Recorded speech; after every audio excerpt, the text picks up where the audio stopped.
Thank you for tuning in to the NSUSpartans.com weekly football coaches show with Pete Adrian as we look back on last Saturday's 17-14 victory over South Carolina State and preview this coming week's matchup with Delaware State. This time we'll bring in NSU football coach Pete Adrian. And Coach, last Saturday it was a lot of fun for everyone involved. I'm sure the game lived up to its billing, and 17-14 win over South Carolina State, 2-0 in the MEAC, and I'm sure everything turned out just the way you wanted it. Well, yeah, you always want to win the game. It was a great win for our kids, great win for the program. They were really excited afterwards, and you know, we played well on both sides of football. We did what we had to do, and the thing I liked about it the most was when we had to make plays, we made plays, and we had some tough adversity, especially, you know, first down on the 1 yard line at the end of the game, and to stuff them 3 plays in a row, and then the kid missed a field goal, and then to have our offense go out and put 2 first downs back to back so we can just take a knee was really big. I'm sure if someone told you coming in that the game was going to be decided by defense, you probably wouldn't have been too surprised. Obviously, 2 great defenses, South Carolina State and Norfolk State, and your defense was just a little better, as you said, came up with some of the big plays when they needed to. Yeah, we knew that we matched up well, and we knew that they would match up well with us in that. And so, you know, I didn't know what the score was going to be, but I didn't think it was going to be a 45-42 game. We knew it was going to be a tight ball game. Now, looking at some of the key momentum-changing plays of the game, obviously the big one right before halftime, you're down 7-3. South Carolina State blocks a punt going in to possibly go up by 7 or even possibly 11 going into halftime, and you have the big forced fumble by Chad Battles, and Amechi Anyaugo scoops it up, and next thing you know, you're up 10-7 going into halftime. Right. I mean, Chad made a great play, stepped down. They were trying to run what we call the power sweep off of there, and came back out, and he grabbed the kid from behind and whipped him around, and he just lost the ball on that. And then Amechi was right there. He picked it up and took off. Marcus Cooperwood did a great job because he got in front of the kid that had a chance to get him. And then Reynolds must have ran a 4.300, I think. He flew down the field to get in front for the last guy. And that was a huge play because, you know, like you said, it put us up at halftime. And, you know, we knew, you know, a 7-point game might be the difference.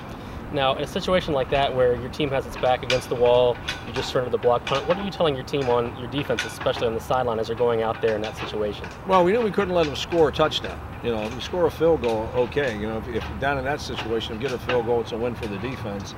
And, of course, we weren't expecting to fumble, but I tell you, Forrest fumbled 4 or 5 times this year, and he fumbled twice in the Indiana game, and just happened to let the ball go, and we finally got a good bounce, went right to us, and away we went. That was one of several key plays by your defense. You mentioned the goal line stand late in the game.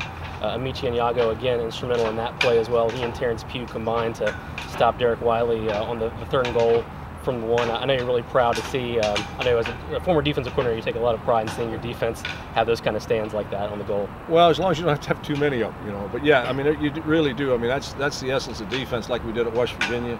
And then you do this here, and of course this is more important because it was a conference game, and had they put that in, they probably would have won the game with that much time left to go with the defense they had. And we were really just hoping to get out of there with the field goal. I'm thinking, well, we're going to be going to overtime like we did a couple of years ago, but when the kid missed the field goal, that was just exciting, and of course our offensive guys did what they had to do for us to secure the win.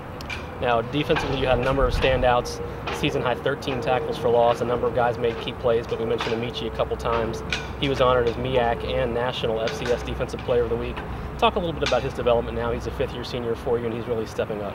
Well, he's much like Corin Hammond. You know, he's just gone through the system through the years, has gotten better each year, and because they're both 5th-year seniors, you know, they really understand. We don't have to do a whole lot of work with them technique-wise and things like that because they've been there. They understand the system that we run. They do a great job. But, you know, I tell you, the guys up front played really well. I mean, Woogie, you know, Turner, he just played unbelievable up inside there, and so did Joey Christine, had a great game, and Matt Grant just gets better each week. So, you know, you can't do anything without those guys up front. They did a great job. Now, speaking of Amechi, we had a chance to sit down and talk with him a little bit about his performance and some of the honors he got this week, and here's what Amechi had to say.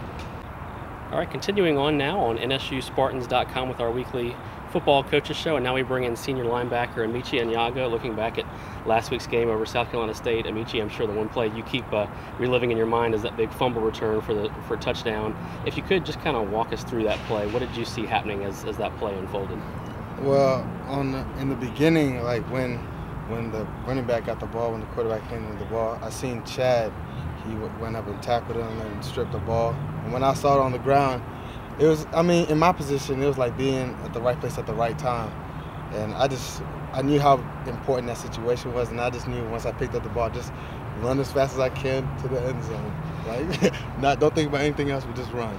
Now, I know in high school you played a good bit of offense too, some receiver, I believe, and running back occasionally too. So what was it like to get your first chance to get your hands on the ball and put some points on the board here as a defensive player? You know, just reliving how it was back in high school. Like, I know it was fun. Like, you know, just making such a big impact on the game, and at that time, you know. So I mean, I just enjoyed it for what it was. Now, looking at that game as a whole, the defense played really well in the first half and the second half throughout the game. And of course, one of the other big plays in the game was the big 3rd and goal stop that you and Terrence Pugh had on Derek Wiley, the South Carolina State quarterback. Not the first time this year you guys have been with your backs up against the wall in a goal line situation like that. What is it about the NSU defense that makes it so tough there to score on you guys on the goal line? I think it's just about how we floated the ball. Once we see where the ball's going, at least 5 or 6 people are coming to make the tackle, you know. And I think it's just about like good defenses just responding in tough situations, and that's just what you got to do to win games. Well, you certainly did a great job of that last week. The Spartans now 4-1 overall, 2-0 in the MEAC. Another tough game this week against Delaware State. Obviously, there's no bye week in the schedule this year, so it's one right after the other. What's the team's focus like now as you get ready to hit the road and face Delaware State again this Saturday? Just to not look in the rearview mirror and just keep on moving forward towards our goal. Like, we got to take every game one game at a time and not dwell on the past. We got to just like take every game as serious as we take, you know, West Virginia or South Carolina State. Like, we can't lag. We got to keep our intensity just to earn our respect, take our respect. You know? All right, well, we wish you luck this Saturday, Amechi. There you have it from Amechi Anyaugo, the reigning MEAC Defensive Player of the Week, as well as the co-national Defensive Player of the Week by the Sports Network. And now back to Coach Adrian. And back now with Coach Adrian, and as exciting as that victory was last week, the reality of your season was the win just counts once in the standings, and you're back at it this week getting ready to face Delaware State. What problems does this Delaware State team present for you? Well, they're multiple offense. They're really a blitz defense. You know, obviously they haven't been playing too well the last couple of weeks, but they've been on the road for 3 weeks. You're going to play at home, and it's, you know, always a tough place to play out there. We're not overlooking anybody. I mean, we started working on them first thing Sunday morning and gone through it and had the team meeting with our players on Monday and explained the situation that, you know, if we stub our toe there, this last week didn't mean anything. And of course they understand it. You know, we have an older team and they understand what they got to do. So we'll be ready to play, and I'm sure they'll try to do something different to us. Everybody always tries to do that, but we've got to go up and play solid on both sides. Don't give anything up in the kicking game, and I think we'll be okay. They're a little bit of a different look for you offensively. A lot of MEAC teams ground-based, especially South Carolina State with quarterback Derek Wiley. Now you'll see a team that likes to really put the ball in the air with Nick Elko, and they have several good wide receivers. What kind of challenges does that present for your defense? Well, they have 4 good receivers. You know, Elko's struggling a little bit, so I mean, we'll probably get after him pretty good, I think, and, you know, put some blitzes at him and try to create some turnovers, put some pressure on. Their offensive line is fairly young, and we got to try to take advantage of that if we can. All right, Coach, we'll wish you good luck as always this week. Spartans 4-1 overall, 2-0 in the MEAC, currently in first place as they head to Delaware State this Saturday. And as always, for more information on Norfolk State football, be sure to visit our website, nsuspartans.com.